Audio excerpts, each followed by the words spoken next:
Olá, boa tarde. Dando continuidade na nossa leitura do livro O Grande Conflito, capítulo 36. Sempre que os preceitos divinos são rejeitados, o pecado deixa de parecer repulsivo e a justiça deixa de parecer desejável. Os que se recusam a sujeitar ao governo de Deus são completamente incapazes de governar a si mesmo. Mediante seus nocivos ensinos, implanta-se o espírito de rebeldia no coração das crianças, adolescentes, jovens, os quais por natureza são resistentes à disciplina, e o resultado disso para a sociedade é anarquia e imoralidade. Ao mesmo tempo que zombam de credulidade dos que obedecem aos preceitos de Deus, as multidões aceitam avidamente os enganos de Satanás, cedem aos desejos carnais e praticam os pecados que atraíram o juízo sobre os pagãos. Os que ensinam o povo a considerar com leviandade os mandamentos de Deus semeiam desobediência para colher desobediência, quando a restrição imposta pela lei divina é completamente rejeitada. As leis humanas logo são desatendidas, visto que Deus proíbe as práticas desonestas, a cobiça, a mentira e a fraude. As pessoas estão prontas a desprezar seus estatutos como um obstáculo à prosperidade mundana. Não se dão conta, porém, dos resultados que veriam como consequência de banir os preceitos divinos, se a lei não estivesse em vigor, para que ter medo de transgredi-la. A propriedade não mais estaria segura, as pessoas obteriam pela violência as posses de seus semelhantes, e mais forte se tornaria o mais rico. A própria vida não seria respeitada, o voto matrimonial não mais permaneceria como a fortaleza sagrada para proteger a família. Quem tivesse forças tomaria, se quisesse, pela violência, a esposa de seu próximo. O quinto mandamento seria abandonado, juntamente com o quarto. Filho não estariam em tirar a vida de seus pais, se assim fazendo pudessem satisfazer o desejo do coração corrompido.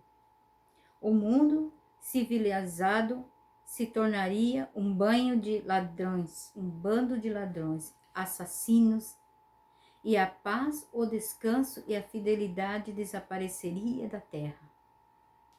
A doutrina que os seres humanos estão insetos da obediência aos mandamentos de Deus já tem debilitado a força da obrigação moral, abrindo sobre o mundo as comportas da iniquidade, criminalidade, devastidão e corrupção.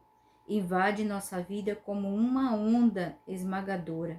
Satanás está em atividade na família. Sua bandeira trêmula até mesmo nos lares que professam ser cristãos.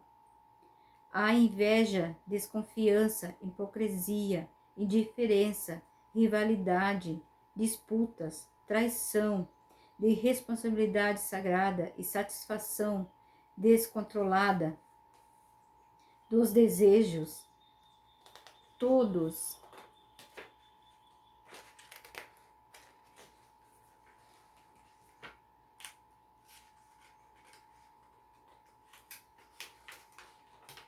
conjunto dos princípios e doutrinas religiosas que deveriam constituir o fundamento e a estrutura básica da vida social.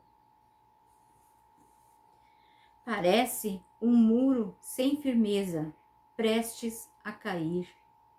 Os criminosos mais desprezíveis, quando lançados na prisão por seus delitos, frequentemente recebem donativos e atenção especial, como se houvessem alcançado uma invejável posição. O caráter e os crimes desses marginais se tornam alvo de grande publicidade.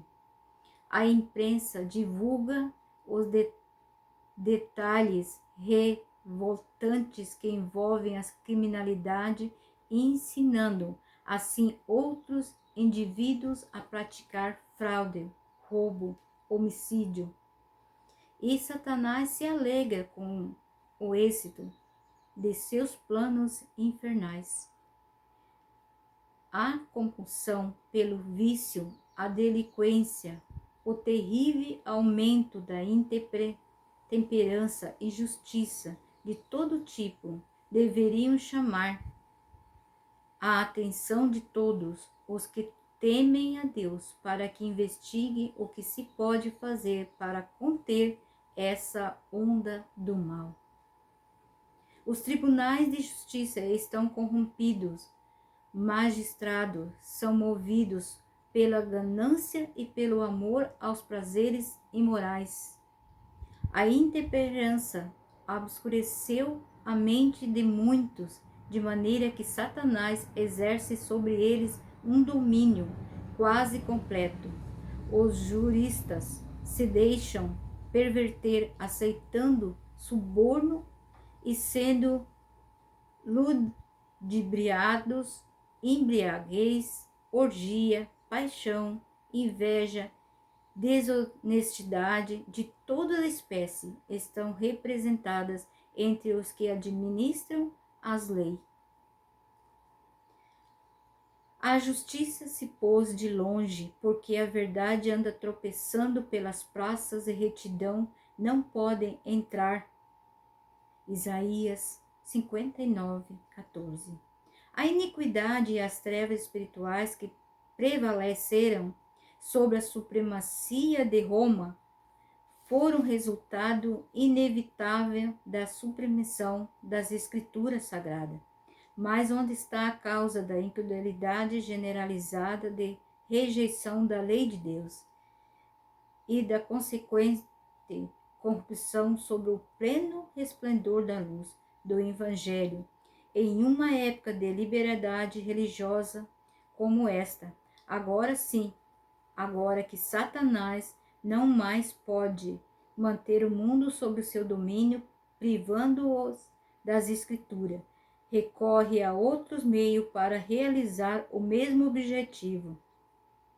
Para ele, destruir a fé na Bíblia tem o mesmo efeito de destruir a própria Bíblia, introduzindo a crença de que a lei de Deus não mais vigora. O inimigo leva as pessoas à transgressão de um modo tão eficaz, como se fossem completamente ignorantes sobre seus preceitos.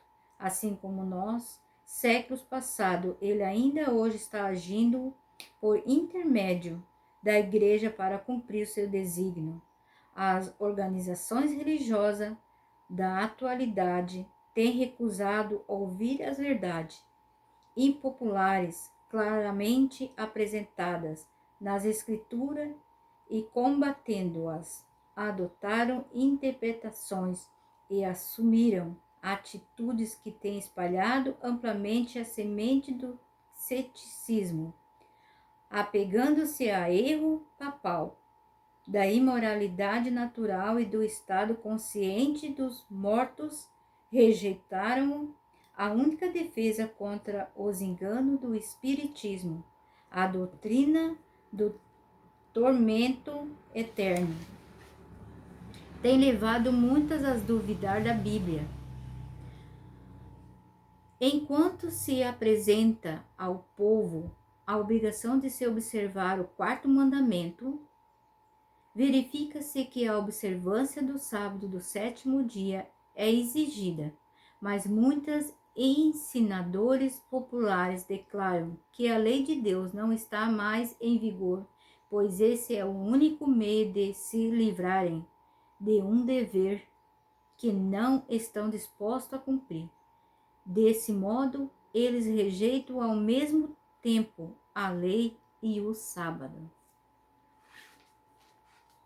À medida que avança a obra da reforma do sábado, essa maneira de rejeitar a lei divina para evitar a obediência ao quarto mandamento se tornará quase universal. Os ensinos dos líderes religiosos abriram a porta à incredulidade e ao espiritismo e ao desprezo para com a santa lei de Deus, e sobre esses líderes repousa a terrível responsabilidade pela iniquidade que existe no mundo cristão. Então aqui está mais uma parte do livro, do Grande Conflito.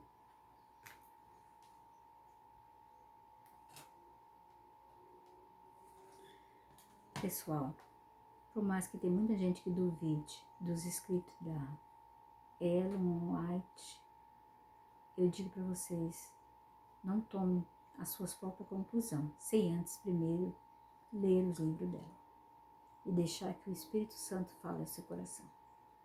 De maneira nenhuma, todos os escritos dela podem vir dela mesma, se não fosse uma mensageira de Deus, inspirada por Deus com mensagens especiais para nos ajudar nos dias de hoje, que estamos chegando ao fim dos tempos.